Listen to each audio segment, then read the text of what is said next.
যে বিষয়টা, এটা আমাদের ভারতীয় পরম্পরা।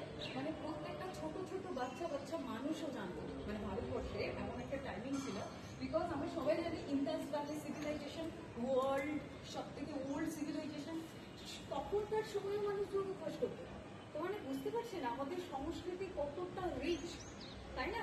তো তখন থেকে প্র্যাকটিস করতো। অথচ আজকে আমরা মানে আমরা যারা বলি নিজেদেরকে মডার্ন, আমরা অনেক বেশি মডার্ন, তাই না? অথচ এখন তো মানুষরাই জানি। ঠিক আছে, এটা হাস্যকর একটা ব্যাপার। তো এটা ভারতীয় সংস্কৃতির সঙ্গে অনেকটা। এবার চলে আসি ভারতীয় সংস্কৃতি খায় না মাত্র এ নিয়ে আমার কি হবে, ইয়ে সর্ট, তাই না? আমার কি প্রয়োজন আছে এত সংস্কৃতি, এত বড় বড় কথা বলে লাভটা কি? বিষয়টা হলো যে ডে বাই ডে যত মেডিকেল ইন্ডাস্ট্রি বা এই যে মেডিকেলের যে সেক্টরটা যত প্রোগ্রেস করছে, ততই আমরা অসুস্থ হয়ে পড়ছি। এই দেখুন, আপনাদের এক্সপিরিয়েন্স আপনাদেরকেই জিজ্ঞাসা করছি। এখনকার মানুষরা যারা কোনো একটা প্রবলেম শুরু হয়েছে বডিতে, ছোট হোক, টিনেজ এজে হোক, বা 13, 14, 15, 20, 34, মিডিল এজে বা অ্যাবোভ যারা মানে এল্ডার এজ আছে বা একটু বেশি বয়স্ক প্রাপ্তবয়স্ক রয়েছে, দেখবেন কোনো না কোনো ডিজিজ নিয়ে প্রবলেম হয়েছে, গেছে ডক্টরের কাছে, মেডিসিন কনজিউম করা স্টার্ট করলো, মানে মেডিসিন নেওয়া স্টার্ট করলো। ওই মেডিসিনটা থেকে আরো দুটো মেডিসিন ইনক্লুড হলো। এটা ইয়েস অর নো, আগে ঠিক বলছে? আবার শুধু তাই নয়, মেডিসিন তো অ্যাড হলোই হলো, তার সঙ্গে আরো কয়েক ডজন প্রবলেম ইনক্রিজ করতে থাকছে বডিতে। তাহলে আমাকে একটা আনসার দিন, যদি আজকে মেডিকেল ইন্ডাস্ট্রি এত ভালো সুন্দর রেগুলেশন করেও যদি প্রবলেমই মানুষের সলভ না করতে পারলো, তাহলে আমরা সাফার কেন করবো এখন, তাই না? তার সলিউশনটা কোথায়? এর আনসার আমাদের আনসেন্ট মানে প্রাচীন যে ভারতবর্ষে আমাদের প্রাচীন যোগীরা, মুনিরা, ঋষিরা, অনেকে ওয়েস্টার্নদেরকে দেখে দেখে আমরা শিখেছি। মানে আমাদের ভারতবর্ষের পরম্পরা আমরা ওদেরকে দেখে শিখেছি, ঠিক আছে? বা আমরা ইন্সপায়ার্ড হচ্ছে, ওদের দ্বারা ইনফ্লুয়েন্সড হচ্ছে, প্রভাবিত হচ্ছে। তো ভাবুন, এটা আমরা এখানে স্টাক হয়ে যাচ্ছি। যত বড় বড় মানে এসি লাগানো 3 তলা, 4 তলা, 5 তলা, 6 তলা, 7 ফ্লোর, 10 ফ্লোর বিল্ডিং হচ্ছে, কস্ট বেড়ে যাচ্ছে। আগে প্রেগনেন্সি 0 কস্টে হতো, ইয়েস হতো।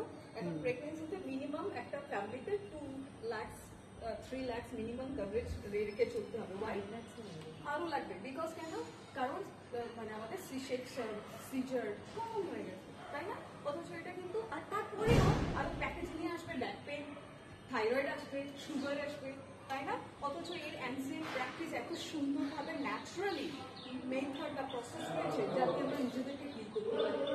ছোট ছোট জিনিস, আপনাদের কম বেশি কারো না কারো ব্যাক পেন আছে, এখন আপনারা যারা বসে আছেন, কারোর না কারো ডায়াবেটিস আছে, কারোর না কারো থাইরয়েড প্রবলেম আছে, কারোর না কারো ওয়েট বেশি আছে। মানে আমার এজ অনুসারে, আমার হাইট অনুসারে আইডিয়াল বডি হওয়া উচিত ছিল, ইয়েস হয়তো।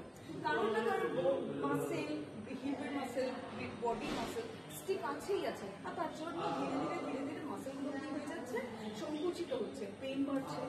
কারোর না কারো মানে ছোট ছোট বিষয়ে কোনো না কোনো প্রবলেম। ওরা দুজনে কম বয়স, আমাদের থেকে অনেক জুনিয়র, ছোট। ওদেরকেই জিজ্ঞাসা করি, তোমাদের কোনো প্রবলেম আছে? কিছু না কিছু প্রবলেম তো ফেস করছো তোমরা, ইয়েস অর নো?